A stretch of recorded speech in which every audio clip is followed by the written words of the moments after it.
यह वीडियो जो है वो काफ़ी इम्पोर्टेंस होगा आपके लिए और काफ़ी ज़्यादा हेल्पफुल रहेगा, क्योंकि यह वीडियो 10 मिनट से 15 मिनट का होगा, लेकिन एक न एक क्वेश्चन इस वीडियो से आपको ज़रूर देखने को मिलेगा एग्ज़ाम में या किसी भी एग्ज़ाम में। तो आगे बढ़ते हैं और चलते हैं। चिश्ती संप्रदाय की स्थापना किसने की थी भारत में? ख्वाजा मोइनुद्दीन चिश्ती ने। इसका मुख्य केंद्र कहाँ था? अजमेर था। ख्वाजा मोइनुद्दीन चिश्ती। दक्षिण भारत पर इस संप्रदाय का विकास किसने किया था? शेख बुरहानुद्दीन गरीब। शेख गरीब ने इस संप्रदाय का विकास कहाँ किया? तो दक्षिण भारत में। ठीक है। ये इनकी मुख्य विशेषता ये थे कि ये बैरागी थे, राज दरबार में विश्वास नहीं करते थे और फकीरी जीवन जीते थे। ठीक है ना। इसमें से प्रमुख जो थे ख्वाजा मोइनुद्दीन चिश्ती, जिनको ख्वाजा साहब, काफ़ी इंपॉर्टेंट, ख्वाजा साहब के नाम से भी जाना जाता है, और ये महबूब इलाही के नाम से भी जानते थे। इन्हें लोग महबूब ए इलाही भी कहते थे और ख्वाजा साहब भी प्यार से कहते थे। किनको? ख्वाजा मोइनुद्दीन चिश्ती को। ध्यान रखिएगा। नेक्स्ट में बढ़ता है सुहरावादी संप्रदाय। सुहरावादी संप्रदाय की स्थापना शेख शिहाबुद्दीन उमर सुहरावर्दी ने किया था। ठीक है ना। इनकी मुख्य विशेषता यह था कि ये राज्य का संरक्षण, भोग विलास के जीवन जीने वाले व्यक्ति थे और दरबारी थे। सिंपल सी बात है। सुहरावादी संप्रदाय के लोग राज के संरक्षण प्राप्त करते थे और ये भोग विलास वाला जीवन जीते थे। ठीक है ना। शेख बदरुद्दीन जकारिया इसके अन्य संप्रदाय के अन्य सूफी थे। शेख बदरुद्दीन जकारिया। ठीक है ना। इल्तुतमिश ने इन्हें शेख उल इस्लाम की उपाधि धारण की थी। तो वो क्वेश्चन अगर आपको ऐसे पूछा जाएगा कि इल्तुतमिश ने किसे शेख उल इस्लाम की उपाधि दी थी, तो याद रखिएगा बदरुद्दीन जकारिया। अब बदरुद्दीन जकारिया का संबंध किससे है? तो सूफीज़म से है, के सुहरावादी संप्रदाय से है। ठीक है ना। अब चलते हैं फैलाव। सुहरावादी संप्रदाय का फैलाव जो था वो मुल्तान और सिंध के पास था। कहाँ था? मुल्तान और सिंध के पास था। ओके, आगे बढ़ते हैं। इतना ही था इसमें।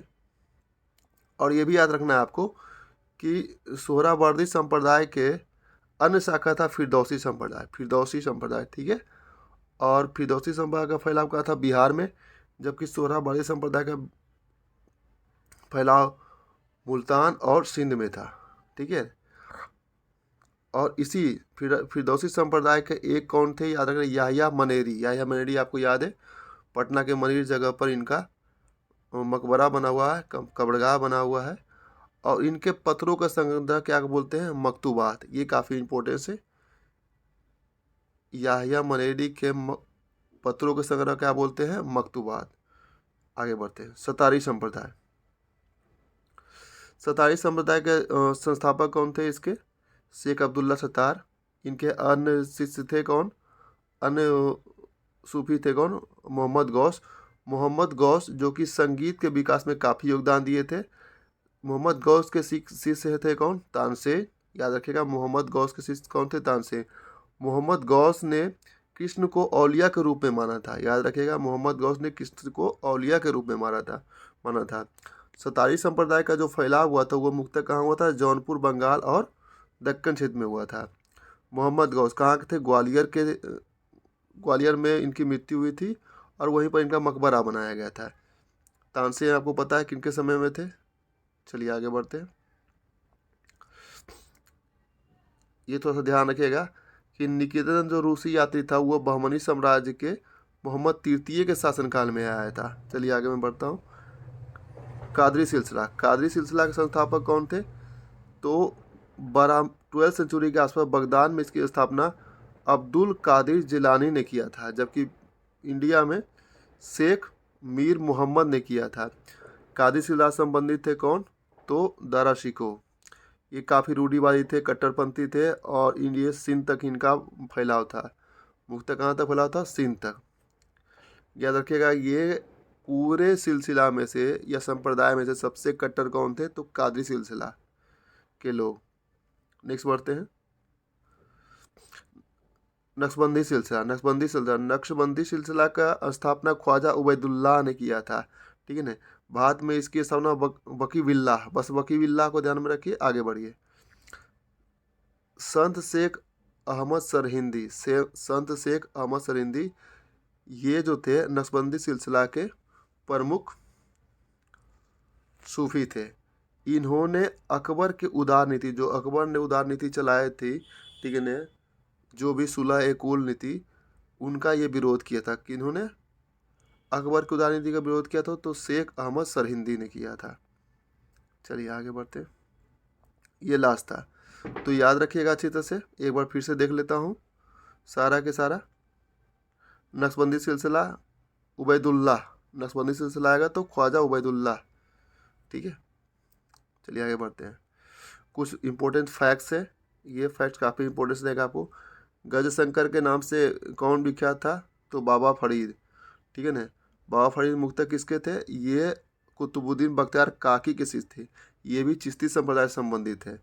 निजामुद्दीन औलिया चिश्ती संप्रदाय से संबंधित है। ये अलाउद्दीन खिलजी के समकालीन थे। भारत का सादी, भारत का सादी किसको बोलते हैं? सादी, याद रखिएगा, सादी, भारत का सादी।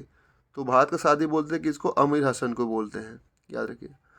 इब्राहिम आदिल शाह द्वितीय, इब्राहिम आदिल शाह को द्वितीय उदारता है कारण इसको अबला बाबा या गरीबों का दोस्त कहा जाता था। ठीक है ना। ये किस वंश के थे? तो बताता हूँ, बहमनी साम्राज्य के वंश के थे।